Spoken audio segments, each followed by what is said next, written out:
Bab yang ke-9 menerangkan tentang keutamaan sholat berjamaah. An Abi Hurairah radhiyallahu anhu qala awsani habibi Rasulullah sallallahu alaihi wasallam faqala. Dari sahabat Abu Hurairah radhiyallahu anhu, beliau berkata, kekasihku Rasulullah berwasiat kepadaku. Faqala beliau bersabda kepadaku, ya Abu Hurairah, tadi Abu Hurairah, sholli ma'al jamaati, sholatlah kamu dengan sholat berjamaah, walaupun tak jalisan, walaupun engkau dalam keadaan duduk, tidak bisa berdiri. Fa inna Allah yu'tika bi kulli sholatin sawaba khamsin wa isrina fi ghairi jamaati. Karena sesungguhnya Allah akan memberikan kepadamu tiap-tiap sholat, Allah berikan 25 pahala dibanding dengan sholat yang tidak berjamaah. Jadi sholat berjamaah ini pahalanya 25 kali lipat daripada sholat biasa. Ini kemarin sudah dibaca ya. Wa qala an-nabiy sallallahu alaihi wasallam, Rasulullah sallallahu alaihi wasallam bersabda, fadlul sholatil jamaati ala sholatir rajul wahdahu. Keutamaan sholat berjamaah atas seorang laki-laki yang sholat sendirian, khamsun wa isruna derajatan, selisih 25 derajat. Wa fadlu sholati tarku'i bil baiti ala kulliya bil masjidi kat fadli sholatil jamaati an sholatil muqarribin. Ada keutamaan sholat sunnah di dalam rumahnya, dikerjakan di dalam rumahnya itu mengalahkan sholat sunnah yang dikerjakan di dalam masjid, seperti halnya keutamaan jamaah mengalahkan sholat sendirian. Jadi kalau sholat wajib lebih utama di masjid berjamaah, tapi kalau sholat sunnah lebih utama di rumah daripada di masjid. Keutamaannya apa selisihnya? Sholat sunnah di masjid sama sholat sunnah di rumah, keutamaannya seperti halnya keutamaan sholat jamaah atau sholat sendirian. Kenapa kok seperti itu? Ya karena rumah ketika digunakan ibadah akan ada nilai, akan ada cahaya ibadah, akan ada rahmat di sana, akan ada keberkahan di dalam rumah itu. Kalau ada kata semua ibadah dilakukan di dalam masjid, dalam rumahnya tidak pernah ibadah. Makanya Rasulullah pernah bersabda, janganlah kau jadikan rumah kalian seperti kuburan. Maksudnya benar-benar pakai ibadah. Tapi bukan maksudnya sholat sunnah di masjid nggak boleh. Terkadang memang kita mengharuskan kita sholat di masjid karena kondisi. Misalnya rumah kita kesuciannya tidak terjaga, atau tempat khusus ibadah nggak ada, sehingga kalau sholat di rumah nggak nyaman, nggak enak. Maka kalau seperti itu ya tidak masalah di masjid. Atau misalnya ketika sudah selesai sholat, mau sholat di rumah, nanti sholat di rumah, ketemu sama istri nggak jadi sholat, ketemu sama anak nggak jadi sholat, ketemu sama HP, ketemu sama TV nggak jadi sholat, ya sholat di masjid saja, tidak apa-apa. Tapi dianjurkan pindah dari tempat sholat berdirinya. Apa maksudnya ini? Memperbanyak tempat sujud, karena nanti bumi yang dipakai sujud oleh kita akan menjadi saksi di hadapan Allah Subhanahu wa taala. Jadi sunnah lebih utama di rumahnya. Kalau wajib lebih utama di masjid.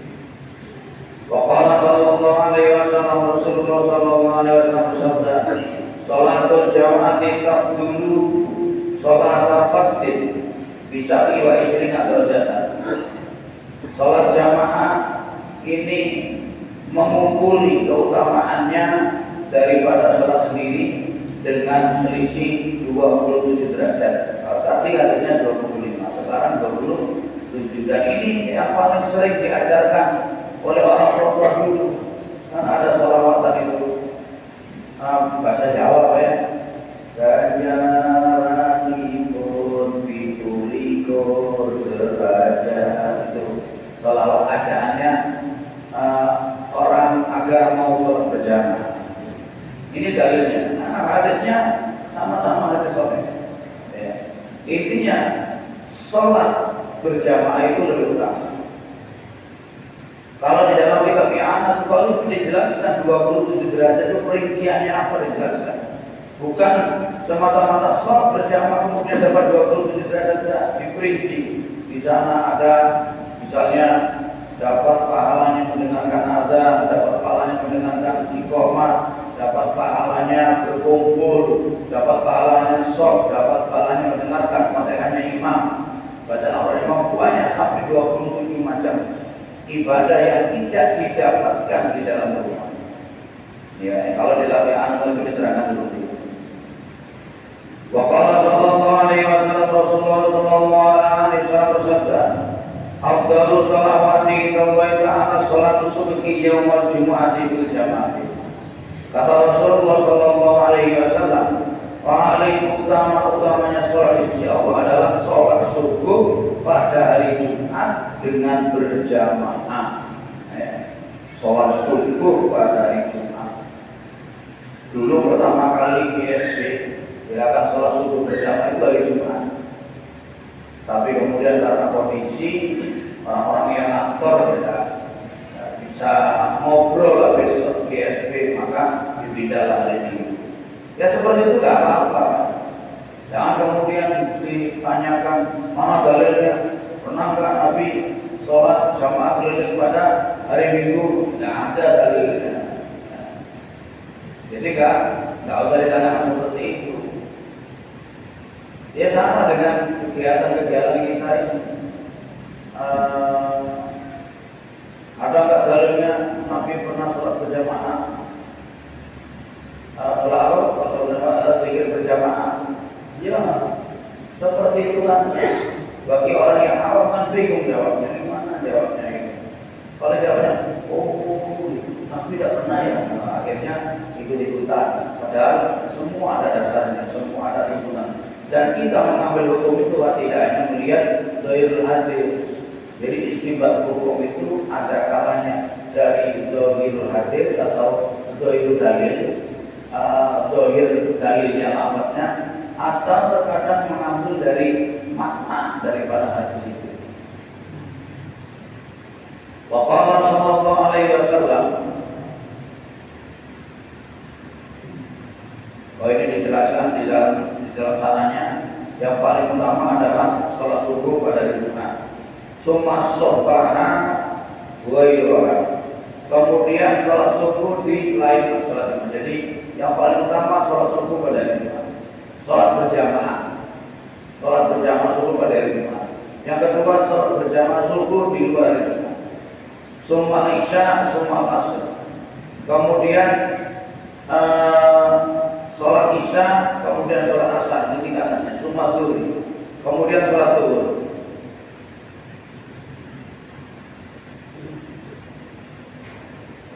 Summa dhuhrun, summa maghrib, kemudian sholat maghrib.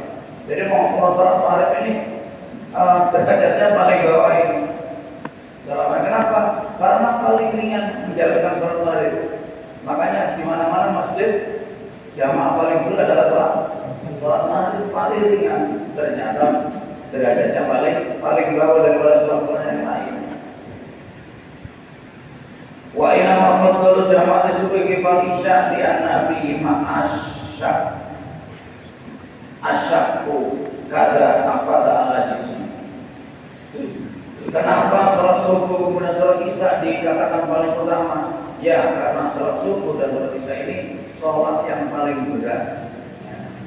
Kita sholat jamaah isya habis maghrib kok pulang itu biasanya nggak kembali lagi.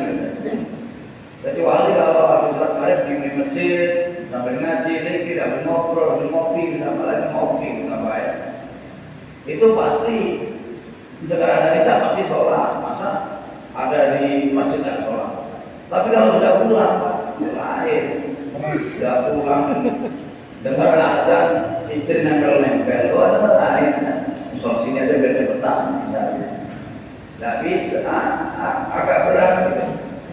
Apalagi kadang siangnya kerja berat. Kalau misalnya jualan sampai ke Rupiah, habis kemarin pulang ke kamarnya, bisa sebelum bisa lah tidur. Kenapa berat? Karena itulah ulama. Subuh itu yang paling utama. Kenapa? Karena nggak semua orang bisa bangun subuh. Berat bangun subuh. Wa qala sallallahu alaihi wasallam, Rasulullah bersabda, "Man shalla shalat as-subhi fil jamaah." Barang siapa yang sholat subuh dengan berjamaah, summa jalasa, kemudian duduk. Ya, habis sholat subuh duduk. Apa ini? Ya Allah Ta'ala, kemudian berzikir kepada Allah. Zikir apa saja? Pokoknya zikir hatta tatli'a asy-syamsu, hingga keluarnya matahari, atau hingga waktu isyraq, ya. Jadi zikir tapi nggak mau urusan dunia, nggak mau produk, tapi zikir sampai keluarnya matahari. Karena lau sitrun minan nar wa bari'un minan nar, maka ibadah itu sholat subuh kemudian zikir sampai keluarnya matahari itu akan menjadi tameng dari siksa neraka dan akan juga menjadi pembebas dari siksa neraka. Hadis lain ada lagi orang yang sholat subuh berjamaah kemudian zikir sampai keluarnya matahari tanpa bicara urusan dunia, nggak bicara apa-apa kecuali zikir, maka dia akan mendapatkan pahala haji dan umroh yang mabrur. Mabrur lagi, nggak perlu wukuf di Arafah yang panasnya luar biasa di pagi pengalaman, nggak perlu mabit di Musdalifah, nggak perlu melempar jumroh. Melempar jumroh itu berat. Sekarang itu katanya yang di Mina Jatin menuju Jamal itu berjalan kaki. Berjalan kaki itu 16 kilo, 12 kilo, 17 kilo. Yang Mina Jatin 17 kilo. Berarti PP 40 kilo, 34 kilo, hampir sama sini Kelungkung. Jalan kaki. Orang Indonesia biasanya dapat bagian tempat tendanya itu di Mina Jatin. Kalau yang di Mina yang lama itu 12 kilo. Kalau di Mina yang Jatin 17 kilo. 17 kilo jalan kaki. Berat. Itu selama 3 kali melempar jumroh pulang, kemudian besoknya jumroh, besoknya jumroh akobah. Dan yang tidak punya uang tidak bisa daftar haji, namanya tidak punya, mau ngapain?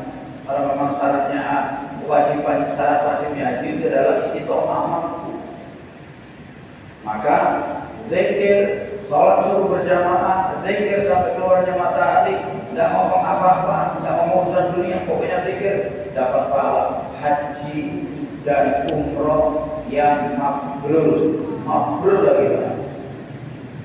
Orang haji tidak semuanya mabrur. Ada diriwayatkan zamannya Ibnu Abdullah bin Umar, pada waktu itu yang haji itu jumlahnya kalau nggak salah dalam riwayat itu 60.000 orang.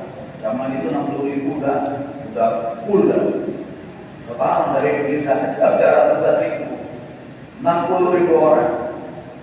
Ibnu Mubarak waktu habis menyelesaikan ibadahnya pas di Masjidil Haram, beliau tertidur mimpi seakan-akan malaikat turun. Ada di samping Ka'bah lagi ngobrol malaikat itu. Ngobrol gini malaikat. Sekarang yang jamaah sih banyak ya. Bukan 60.000, 300.000. Baru gitu ya, 300.000 orang yang haji pada waktu itu. Sekarang banyaknya tadi yang tidak banyak. Cuma saya kenapa? Semuanya yang haji itu ada yang diterima di bawah oleh Allah Subhanahu wa Ta'ala. Terus, tapi alhamdulillah berkatnya ada